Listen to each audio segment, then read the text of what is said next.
Merci beaucoup. Bonjour à tous, désolée pour le petit loupé du démarrage. Donc, moi, c'est Lucille Viau. Je vais vous parler aujourd'hui de géoverrerie. Je ne sais pas si certains d'entre vous en ont déjà entendu parler. C'est la démarche que je développe à l'atelier. Je vais avoir une présentation assez chronologique au début. Je vais essayer de vous parler un petit peu de mon parcours et de vous montrer comment un projet de diplôme peut se transformer en projet d'entreprise avec toutes les évolutions qui ont eu lieu depuis bientôt maintenant 10 ans. Donc tout a commencé pour moi à l'école Boulle. J'ai un cursus en design de produits.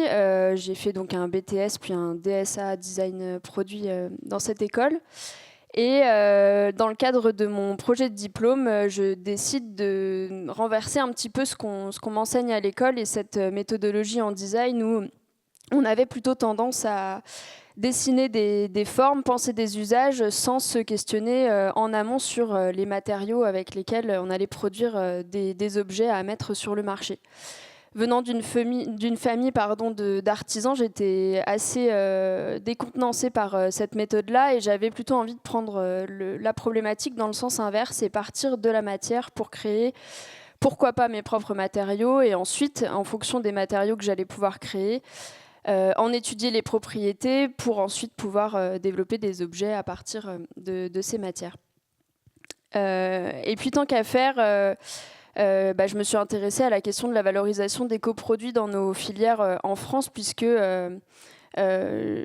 notamment cette lecture et cette phrase-là que je vous ai remis a été vraiment mon guide pendant tout mon projet de diplôme. Le déchet n'existe pas, il est une ressource dans l'attente d'un retour de Bertolini.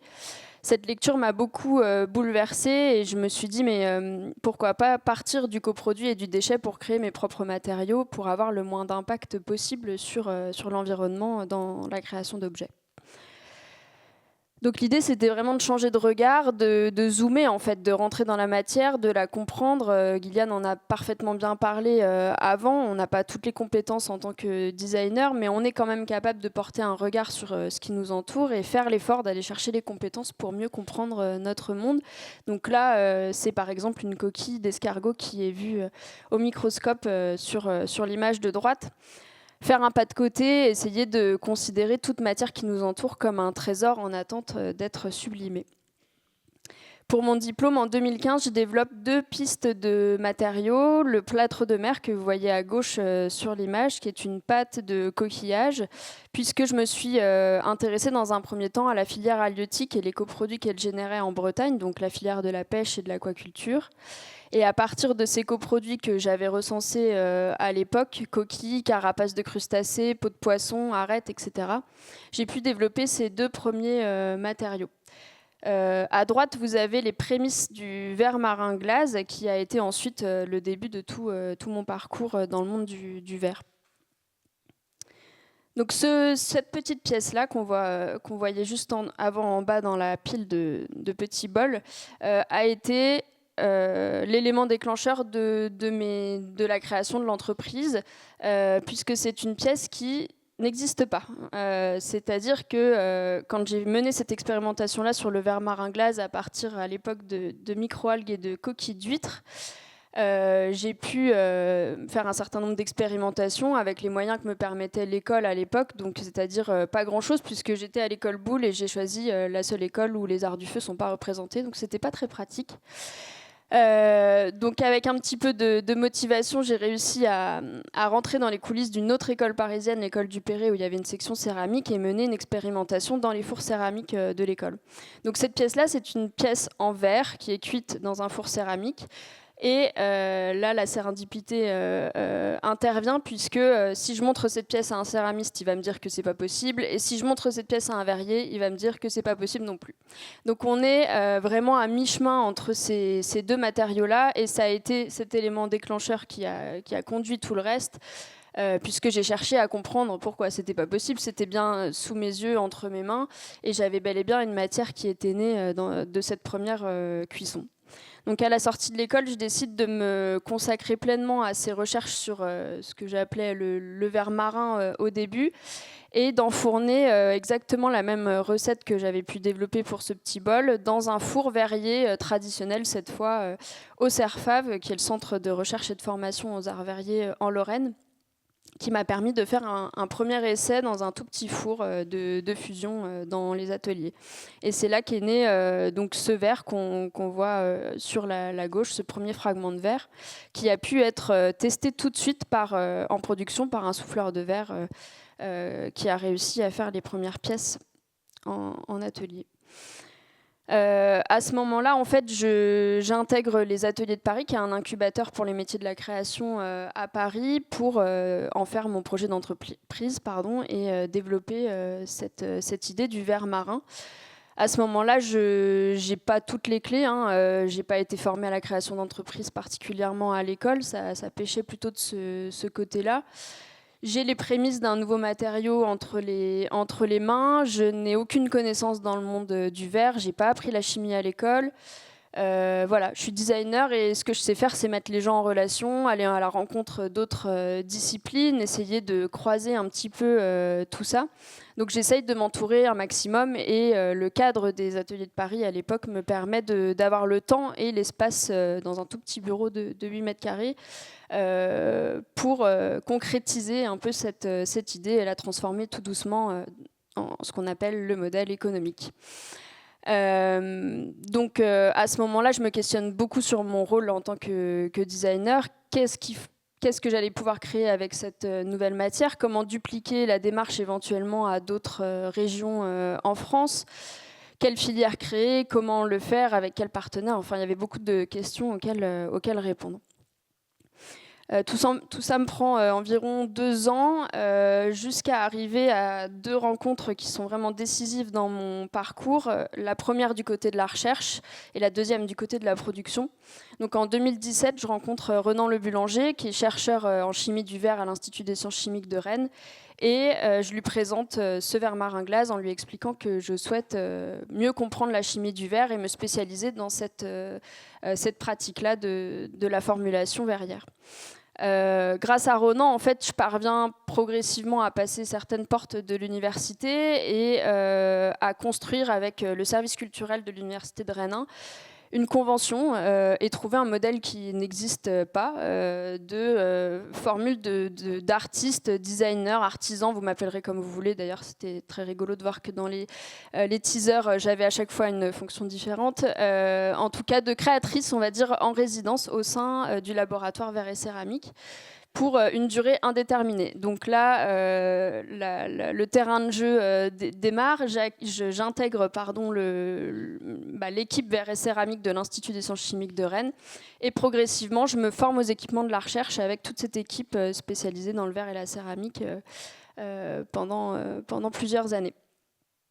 La deuxième rencontre décisive, ça a été celle avec Stéphane Rivoal de l'atelier Silicibine, qui était à l'époque à Arcueil, en région parisienne, et qui a été le seul, enfin en tout cas le premier verrier à accepter de mettre un matériau verre qu'il ne connaissait pas dans son four et de prendre le risque, en fait, tout simplement, d'une production verrière à partir d'un verre absolument inconnu sur le marché jusque-là. Donc Stéphane, à cette époque-là, fait le choix d'arrêter sa propre production, parce que ce qu'il faut savoir, c'est que dans un atelier verrier, les fours tournent en continu, donc c'est une décision qui est très importante à prendre. Il arrête sa production de verre donc transparent et de couleur, et on décide d'enfourner pour la première fois ce verre marin glace dans son four. Et naît de cette première fusion ma première collection qui s'appelle la collection Pau et qui a été le témoin de la recherche depuis 2014, qui m'a permis vraiment de lancer l'activité et notamment créer la marque qui s'appelle Ostraco, que j'ai créée cette année-là. Donc ça a été vraiment la première étape de mon parcours. J'y reviendrai un peu plus tard sur les applications pour ces verres. Voilà, tout ça pour dire que ce qui m'intéresse et ce que j'ai construit petit à petit, c'est cette idée donc, de la géoverrie et comment le verre peut devenir un matériau capable de refléter les caractères naturels, humains, historiques d'une région dans laquelle on va se situer. Et finalement, c'est ni plus ni moins qu'un retour aux techniques verrières ancestrales et qui sont là depuis la nuit des temps. Je vous ai remis là sur la droite une petite gravure médiévale où on voit, alors je ne sais pas si... Ouais. Je ne sais pas si c'est très lisible, mais on voit en fait l'organisation d'une verrerie médiévale où en fait en haut de l'image vous avez les verriers qui vont collecter directement leurs ressources dans cette petite colline, qu'ils le transportent jusqu'à l'atelier de verrerie. On voit le four en dessous où les creusets apparaissent et les verriers en train de souffler des pièces, et on voit quelqu'un qui fait un contrôle qualité caché sous le, sous le chapiteau et qui va incessamment sous peu mettre à refondre les verreries qui ne sont plus bonnes de cette production pour rester en circuit fermé. Donc c'est un peu cette idée-là que j'essaye de remettre en service et d'avoir en fait une maîtrise et une traçabilité la plus complète sur le matériau verre pour comprendre d'où viennent les matières premières qu'on utilise aujourd'hui pour faire du verre et pourquoi et comment les mettre sur le marché, pour quelles applications, pour quels usages. Ce qu'il faut savoir en fait, c'est que petit à petit dans l'histoire du verre, on a perdu une qualité importante qui est que le verre est naturellement coloré dans la masse. On a cherché au fil des siècles à décolorer en fait le verre dans une quête de transparence, de pureté, etc. Donc on en est arrivé aujourd'hui dans l'industrie et en fait aussi dans l'artisanat à produire du verre transparent, donc à décolorer du verre naturellement coloré pour ensuite le recolorer à partir d'une palette de couleurs maîtrisée qui est produite souvent à l'autre bout de la planète. Et Gillian en parlait aussi, qui demande des ressources en terres rares, en oxyde métallique, qui sont des ressources sur lesquelles il y a une concurrence énorme. Donc la question que je me suis tout de suite posée quand j'ai découvert en fait cette propriété-là du verre et les méthodes ancestrales de fabrication, c'est pourquoi a-t-on réellement besoin d'avoir un verre de telle couleur pour boire un verre d'eau ? A-t-on besoin d'avoir une palette aussi élargie de verre dans un atelier artisanal pour des usages du quotidien ? Et est-ce qu'on ne peut pas revenir à des choses simplifiées et produites de manière naturelle, colorées dans la masse ? Ce qui m'intéresse aussi dans cette approche-là, c'est de reconnecter le verre à son paysage d'origine tel que c'était en fait jusqu'au Moyen-Âge justement, puisque à cette période-là, on avait encore des verreries qui produisaient des verres qui étaient naturellement teintés en fonction de la géographie dans laquelle se situait la verrerie. Donc aujourd'hui, les archéologues, quand ils vont trouver un morceau de verre, un fragment, ils vont pouvoir, ne serait-ce que par la couleur, déjà déterminer la provenance exacte du lieu où a été fabriqué le verre. Donc ça, c'est quelque chose qu'on a complètement perdu. Donc cette géoverrie essaye de se reconnecter progressivement à différents paysages et par là même en tant que matériau de mémoire, parce qu'il faut savoir que le verre c'est un matériau de synthèse, c'est-à-dire que c'est le résultat de la fabrication d'une recette créée par l'homme. C'est pas un matériau brut comme le bois ou la pierre, il y a vraiment l'intervention de la main et de l'homme dans une réflexion de cuisine en fait, de recette. Donc en ça, c'est un matériau de mémoire qui va aussi être l'empreinte d'un territoire sur lequel il va se situer, des traditions, des coutumes, de l'histoire, des hommes et des femmes qui le façonnent, des entreprises locales et des collectivités, etc. Et puis aussi, il nous rappelle qu'on n'est qu'un petit grain de sable parmi tout ce monde et que toutes ces matières qui nous entourent, en fait, sont des matières qui ont mis du temps à se constituer, qui sont toutes aussi précieuses les unes que les autres, que ce soit des matières considérées comme des déchets, comme des coquilles ou un simple grain de sable. On a un rapport au temps qui est extrêmement puissant dans les matières qu'on va utiliser pour fabriquer le verre. Je vous ai mis une petite photo rigolote sur le terrain pour vous expliquer un peu comment je partage mon temps aujourd'hui pour mener cette activité de géoverrie. Donc ça se passe beaucoup sur le terrain, effectivement, puisque pour partir à la recherche de nouvelles matières pour créer un verre dans une région donnée, il faut se rendre sur place. Donc ça me demande d'être nomade en fait, et d'avoir des périodes dans l'année où je suis complètement immergée sur le terrain pour aller à la rencontre, comme je vous le disais juste avant, des acteurs locaux, des entreprises, des artisans, des musées, des historiens, des biologistes. Ça va dépendre vraiment des régions. Donc ça demande un temps d'enquête qui est plus ou moins long, qui peut varier de 6 mois à 3 ans en fonction des recettes de verre.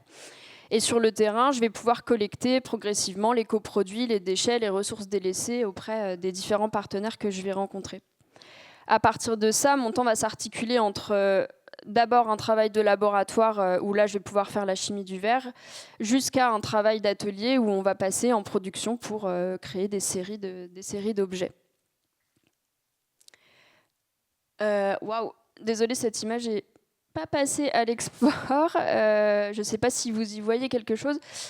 C'était pour vous présenter brièvement le nouveau lieu dans lequel on se situe, puisque on a décidé avec l'atelier Silicibine que je vous ai présenté précédemment de s'installer dans un endroit commun et de mutualiser nos outils pour être plus forts dans cette transition qu'on souhaite pour le monde du verre. Donc là, je viens de créer un pôle de recherche et de production qui est dédié au savoir-faire verrier et à sa transition. Dans les Côtes d'Armor, à Évran, pour ceux qui connaissent, c'est à côté de Dinan. Et donc ce pôle, c'est une ancienne porcherie que je réhabilite depuis 1 an maintenant. Les travaux ne sont pas finis, mais on va pouvoir commencer à accueillir du public et des étudiants.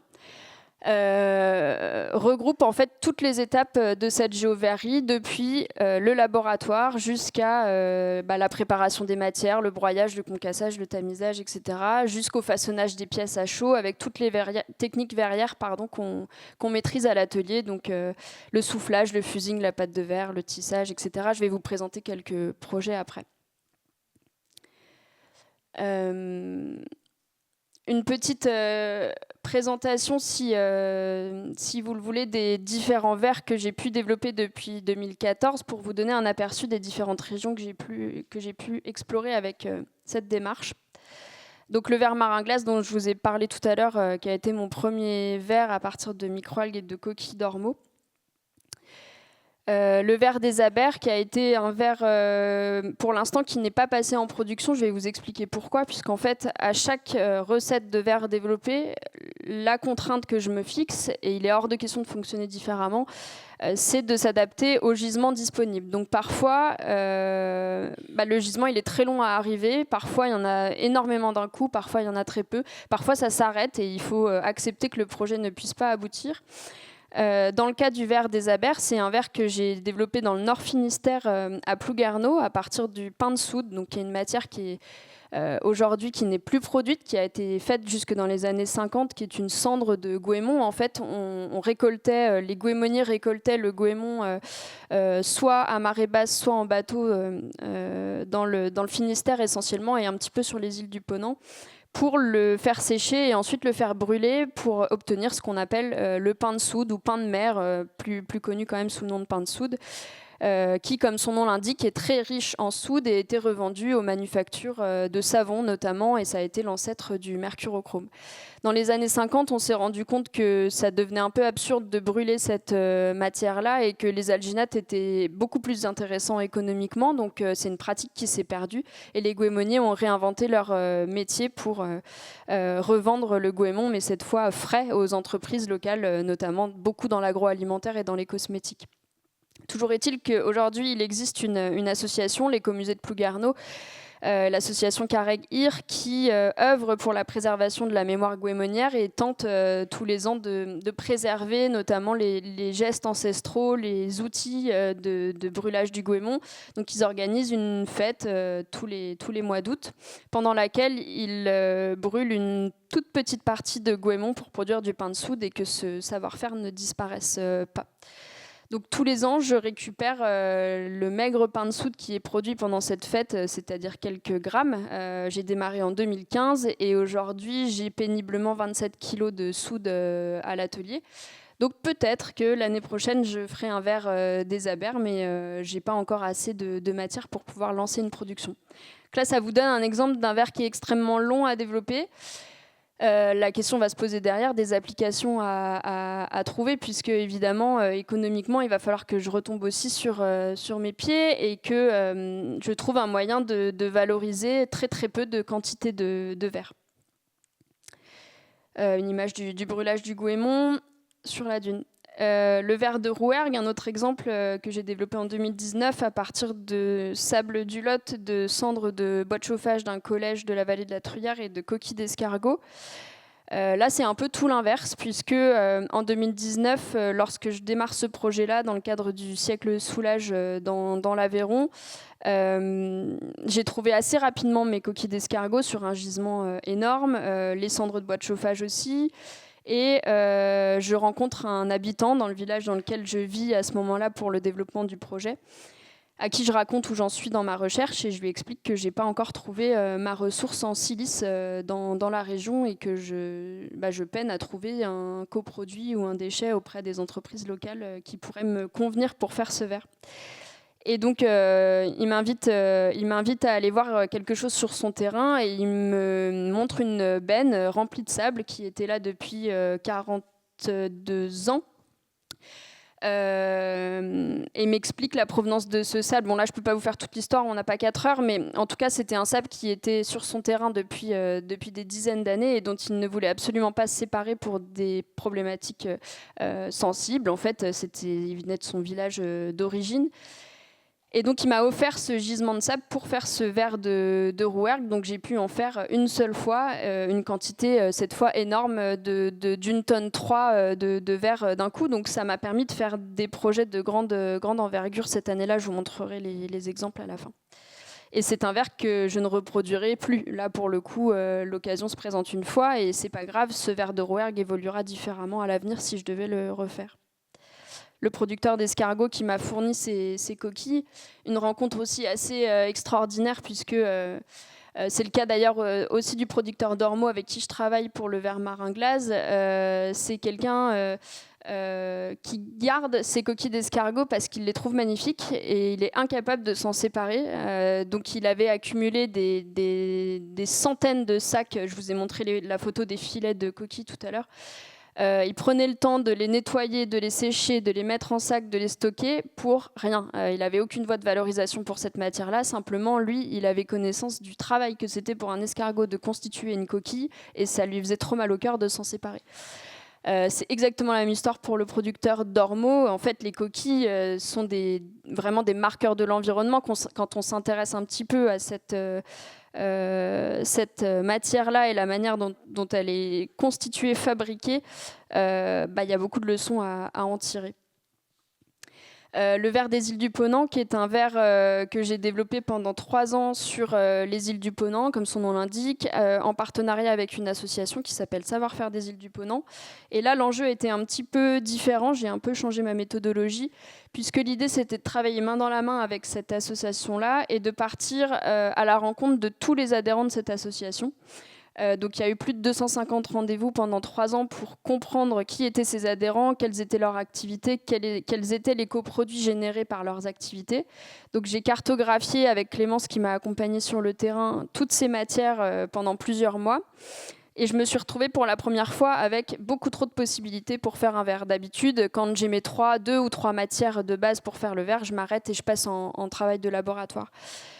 Là, l'exercice était un petit peu différent parce que je devais jouer le jeu d'aller à la rencontre de tout le monde et j'ai dû sélectionner dans ces 50 matières 3 ressources. Un sable d'excavation qui était issu de travaux pour la création des logements sociaux sur l'île d'Edic, des filtres de plongée qui proviennent d'un scaphandrier à Ouessant, qui sont des filtres à la chaux.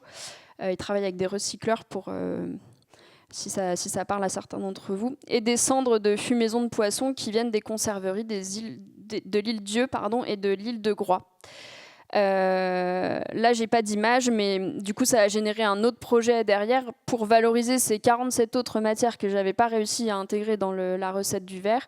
Et est né un projet de recherche qui s'appelle Géocéramique, qui consiste en fait à développer des émaux pour les céramistes à partir de ces autres matières-là. Et là, qu'on est en train de développer avec les Beaux-Arts de Bretagne à l'échelle de la région Bretagne avec toutes les ressources du territoire. Voilà les recycleurs de Bertrand à Ouessant, les filtres à la chaux.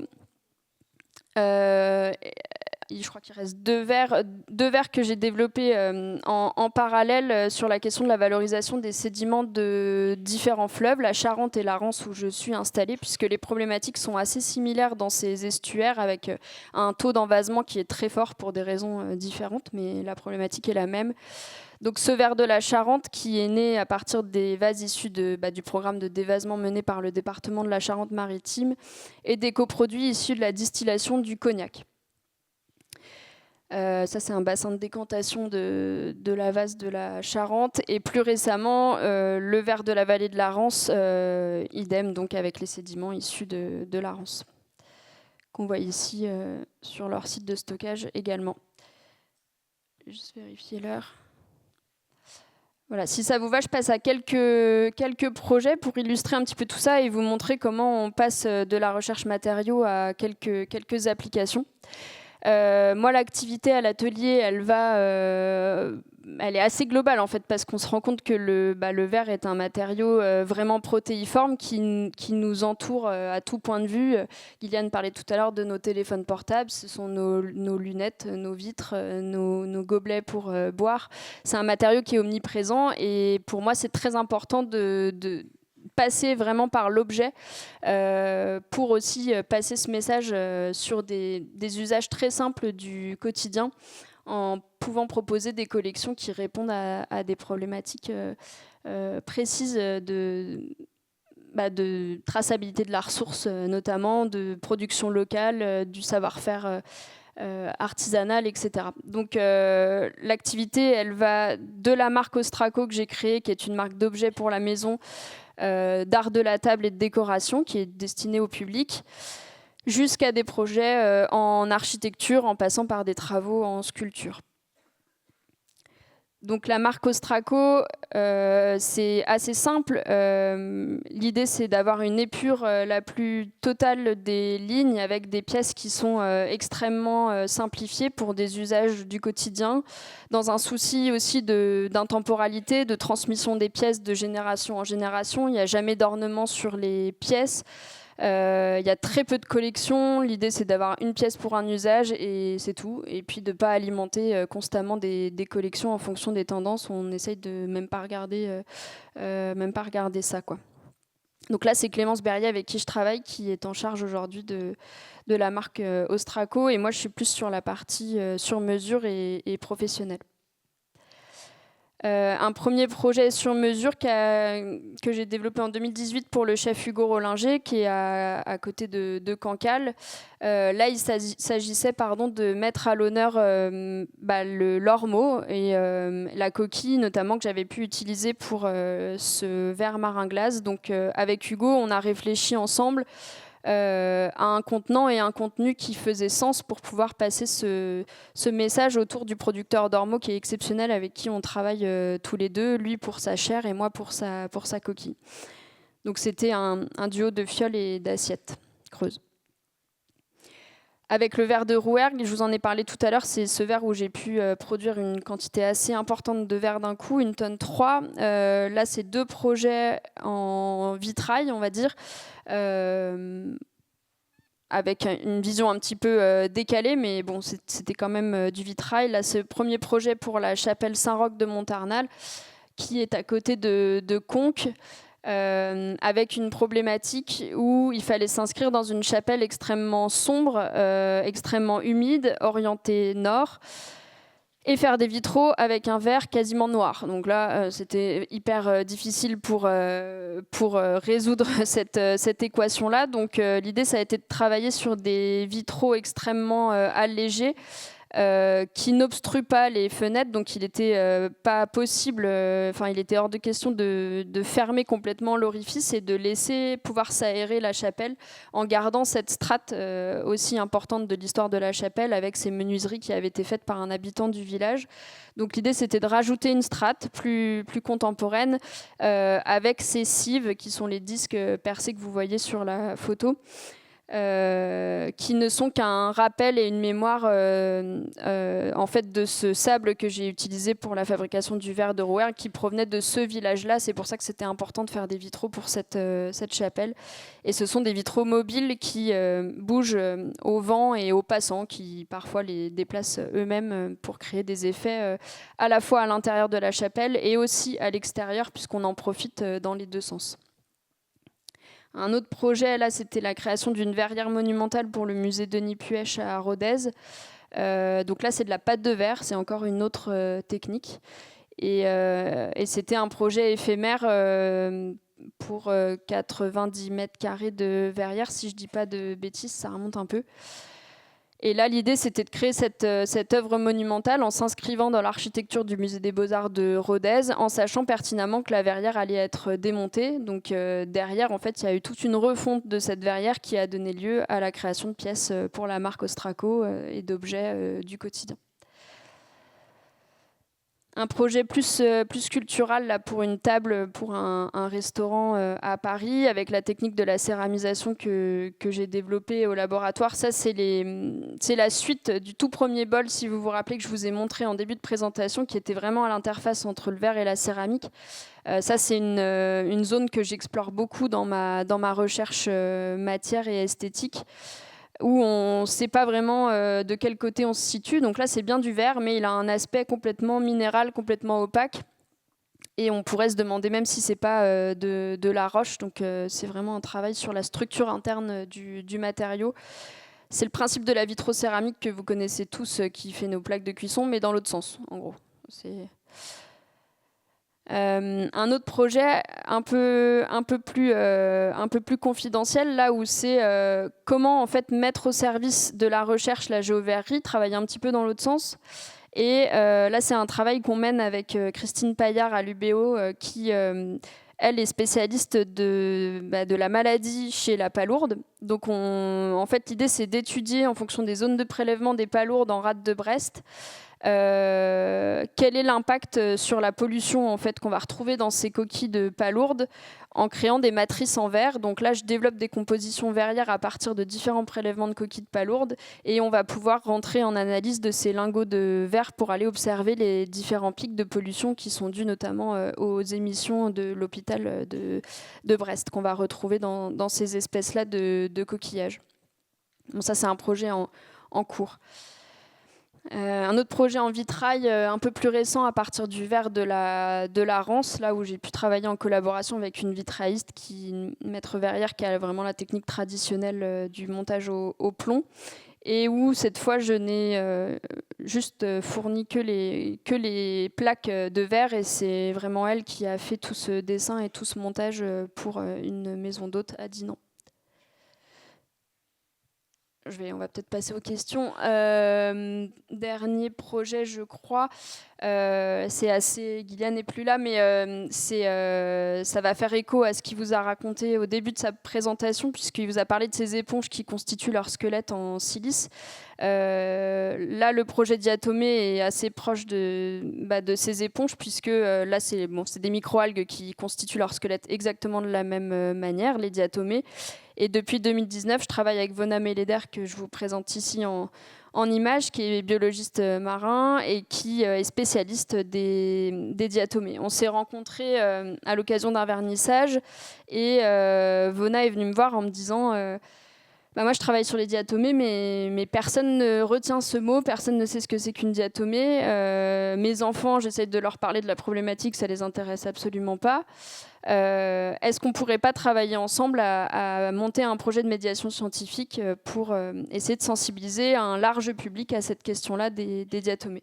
Donc on a créé une exposition qui s'appelle Diatomée, qui est une exposition itinérante et qui reprend en sculpture cette fois des squelettes de microalgues qu'on va sélectionner avec Vona et d'autres chercheurs qui ont rejoint depuis le projet en fonction des problématiques du moment dans les laboratoires, les nouvelles découvertes, les espèces qui les intéressent. On les représente en sculpture et on fait tourner cette exposition un peu partout à différentes occasions pour essayer de diffuser ce sujet-là auprès de tous les publics depuis le plus jeune âge.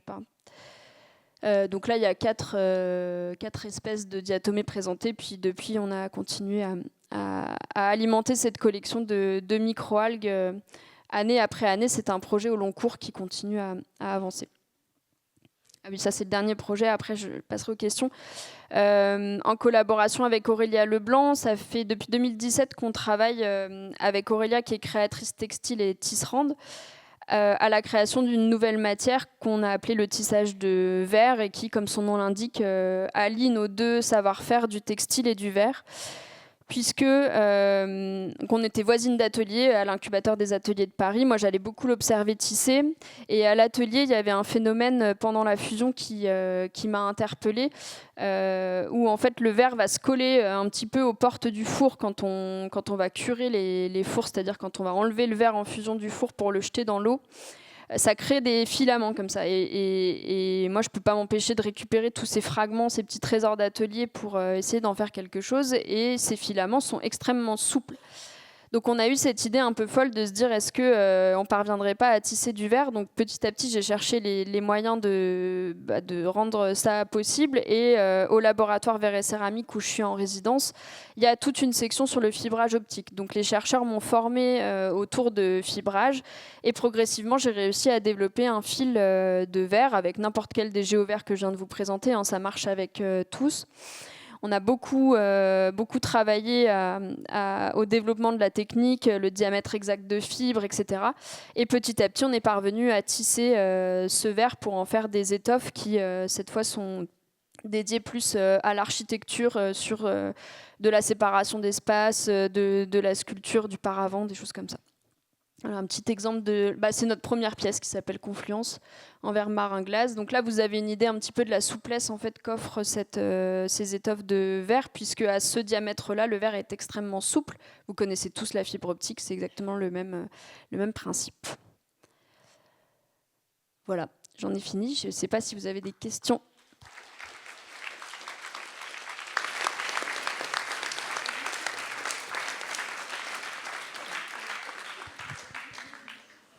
Est-ce que vous avez des questions pour Lucille Viau ?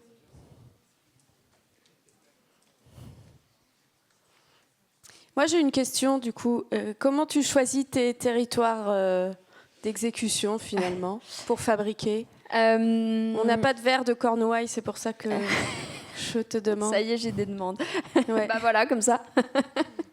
Le premier, je l'ai expliqué, c'est vraiment mon diplôme qui m'a amené à m'intéresser à la filière de la pêche et de l'aquaculture en Bretagne. Donc j'ai été tout de suite très liée à ce territoire-là où j'ai décidé de m'implanter.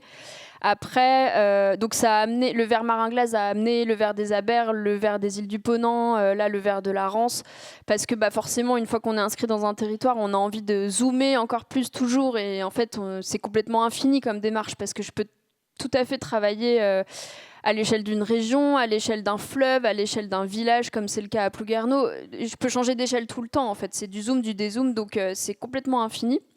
Donc sur la Bretagne, je dirais que ça se fait un peu naturellement au fil de l'exploration du territoire, parce que j'y suis installée. Après, sur les autres régions, c'est tout à fait subjectif, en fait. Ça peut être une rencontre au biais comme ça d'une conférence, d'un partenaire qui m'invite à venir voir le territoire et ça déclenche quelque chose. C'est assez difficile. Le cheminement, il se fait tout seul, c'est de la marche en fait. C'est un peu ça, c'est que je suis en marche sans arrêt, je suis tout le temps en éveil. Dès que je suis quelque part à collecter des nouvelles matières, je passe mon temps à recenser des coproduits possibles. Donc en fait, là, la matériothèque, elle commence à être très alimentée. Et voilà, ça s'enrichit. Et puis quand je vois que j'ai de quoi démarrer un peu une recherche en laboratoire, j'y vais, quoi. Et aujourd'hui, j'ai des commandes. Donc ça commence à arriver depuis 3-4 ans, où on me demande une formulation de verre sur mesure en fonction d'une problématique donnée. Donc ça peut être une entreprise qui veut un verre à l'échelle de son activité, une collectivité à une échelle un peu plus importante, une région, une université, enfin voilà, ça varie énormément. Et je suis pas prête d'avoir exploré tout le territoire.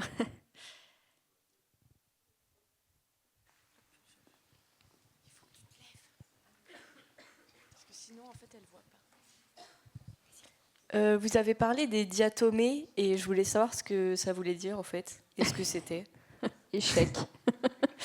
Les diatomées, ce sont des microalgues en fait qui ont la particularité assez fascinante de produire du verre à froid.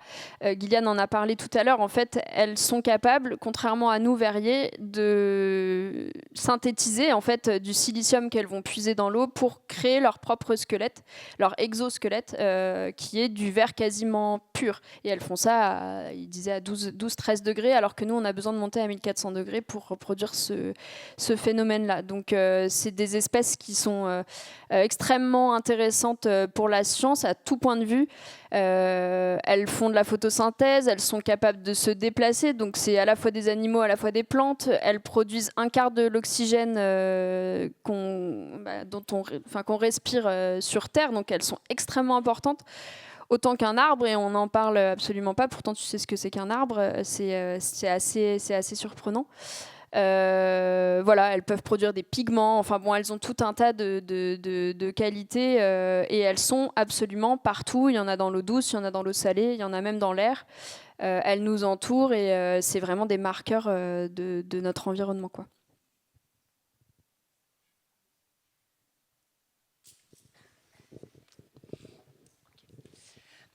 Bonjour, moi je voulais savoir comment vous organisez votre temps de travail entre la production et vos recherches. Très difficile à répondre à cette question. J'ai pas du tout de modèle. En fait, en fonction des verres que je vais développer, je peux être pendant 6 mois sur les îles du Ponant, non-stop, à rencontrer énormément de partenaires et à rien faire d'autre parce qu'en fait, c'est une logistique qui est extrêmement dure à tenir. Ou alors ça peut être beaucoup plus diffus, ou sur certains verres je vais aller ponctuellement sur le terrain sur des sessions de 2 ou 3 jours et ensuite je vais pouvoir mener le reste de mon activité de manière un peu plus classique à l'atelier où je vais avoir du temps de bureau, du temps de labo, du temps de production. Voilà, ça va vraiment dépendre des périodes, mais pour donner quelques clés, je consacre entre 30 et 40% de mon temps à la recherche, donc en labo.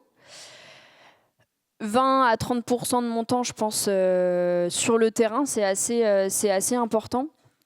Et puis le reste, ça va être tout ce que je viens de dire, toute la partie plus classique de l'entreprise, sur du travail du bureau, du dessin, du travail d'atelier, parce que parfois je passe aussi en production pour certaines pièces. Et puis après, les temps d'enseignement qui sont aussi assez importants dans l'année, où je vais mener plutôt des workshops maintenant. J'ai choisi plutôt ce format-là qui me convient mieux, sur des sessions intensives avec des étudiants 3 à 4 fois par an.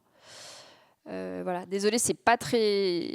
Il n'y a pas vraiment de modèle, quoi. La réponse, elle est un peu floue, mais ça te convient?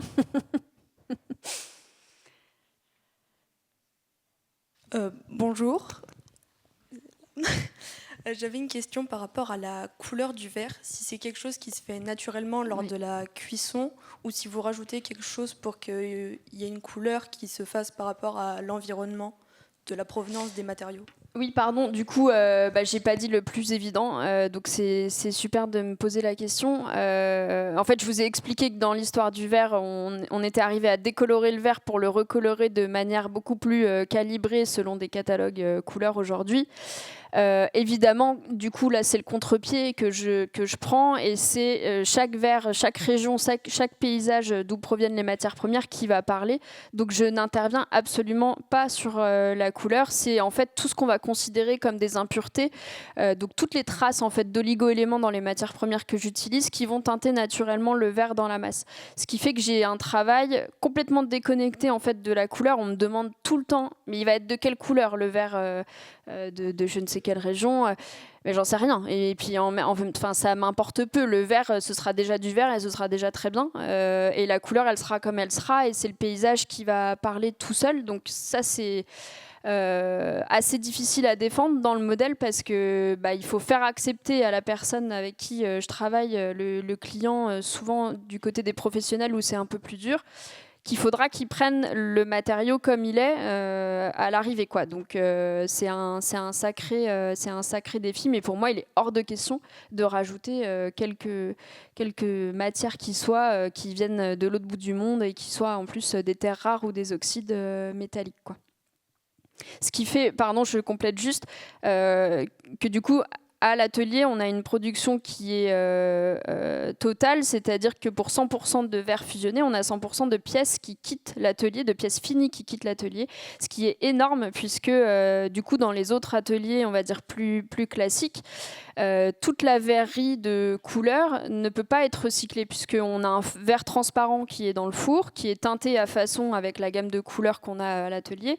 Donc quand il y a un cassé, une chute, un problème de production, on imagine bien que c'est impossible de remettre ce verre de couleur dans le bain de verre transparent parce que ça polluerait toute la masse de verre transparent. Ce qui, nous, n'est pas du tout notre cas puisque le verre étant teinté dans la masse, on peut recycler à l'infini nos chutes de production et par là même économiser en énergie à chaque session de recyclage puisque ça aide en fait à la fusion. Donc ça, c'est un avantage énorme sur le modèle de production. Voilà, merci beaucoup. On va s'arrêter là. On va prendre exactement 7 minutes pour que Stéphane puisse s'installer. Merci Lucille. Merci beaucoup.